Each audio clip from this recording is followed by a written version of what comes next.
بالله من الشيطان الرجيم بسم الله الرحمن الرحيم ولقد قال لهم هارون من قبل يا قوم إنما فتنتم به وإن ربكم الرحمن فاتبعوني وأطيعوا أمري قالوا لن نبرح عليه عاكفين حتى يرجع إلينا موسى قال يا هارون ما منعك إذ رأيتهم ضلوا ألا تتبعني أفعصيت أمري قال يا ابن لا تأخذ بلحيتي ولا برأسي إني خشيت أن تقول فرقت بين بني إسرائيل ولم ترقب قولي۔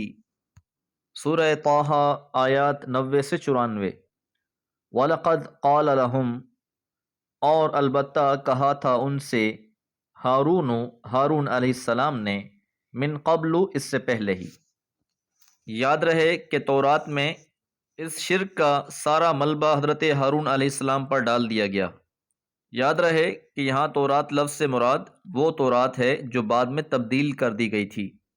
تو قرآن نے حضرت ہارون کی بریت بیان کر دی کہ حضرت ہارون نے تو ان کو پہلے ہی کہہ دیا تھا، یا قومی، اے میری قوم، انما فتنتم بہ، تم فتنے میں ڈال دیے گئے ہو اس کے ذریعے سے، وَإِنَّ رَبَّكُمُ الرَّحْمَنُ، اور یقیناً تمہارا رب تو رحمان ہے، فَاتَّبِعُونِی، پس تم میری اتباع کرو، وَأَطِیعُوا أَمْرِی، اور میرے حکم کی اطاعت کرو۔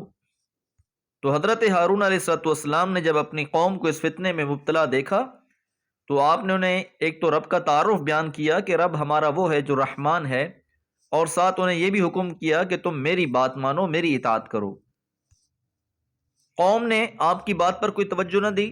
قالو، انہوں نے کہا، لن نبرح علیہ عاکفین، ہم تو اسی کی عبادت پر جمے رہیں گے، حتی، یہاں تک کہ یرجع الینا موسیٰ، لوٹ آئیں ہماری طرف موسیٰ۔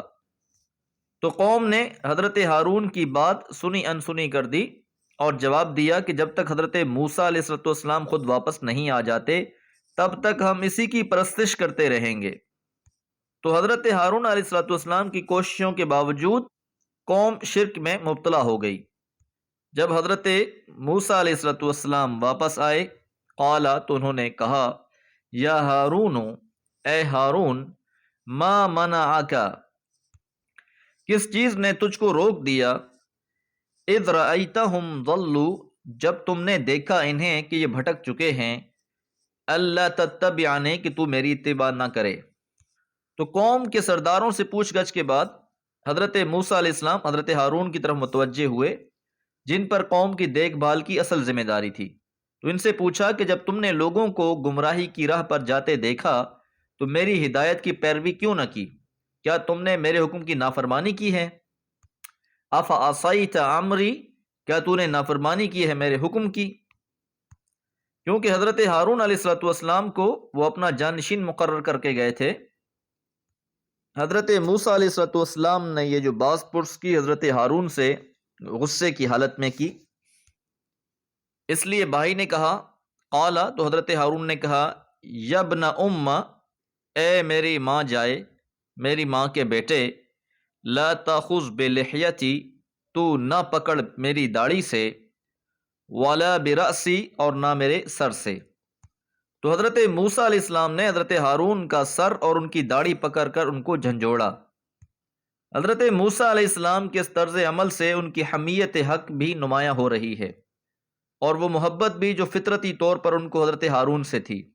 اس محبت کا تقاضا یہی تھا کہ جب انہوں نے محسوس کیا کہ حضرت ہارون علیہ السلام سے دین کے معاملے میں کمزوری صادر ہوئی ہے تو آپ نے انہیں سختی سے جھنجھوڑا۔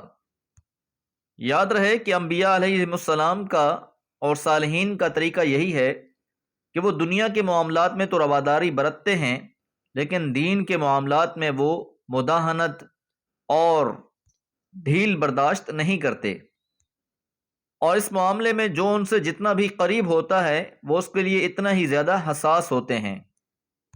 ساتھ ہی حضرت ہارون نے فرمایا، انی خشیت، مجھے اندیشہ ہوا، ان تقولا، کہ آپ کہیں، فرقت بین بنی اسرائیل، کہ تم نے تو بنی اسرائیل میں تفریق ڈال دی، پھوٹ ڈال دی، وَلَمْ تَرْقُبْ اور تم نے انتظار نہ کیا، قولی میری بات کا۔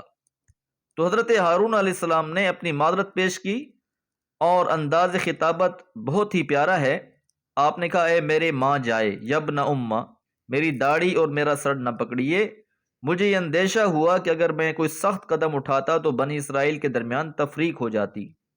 تو حضرت ہارون علیہ السلام نے لوگوں کو فتنے سے روکنے کی انتہائی کوشش کی، لیکن ایک عظیم اکثریت پر سامری کا جادو اس طرح چل چکا تھا کہ لوگوں کو روکنا تو درکنار، اندیشہ اس بات کا پیدا ہو گیا تھا کہ کہیں اشرار لوگ حضرت ہارون علیہ السلام کو ہی قتل نہ کر دیں۔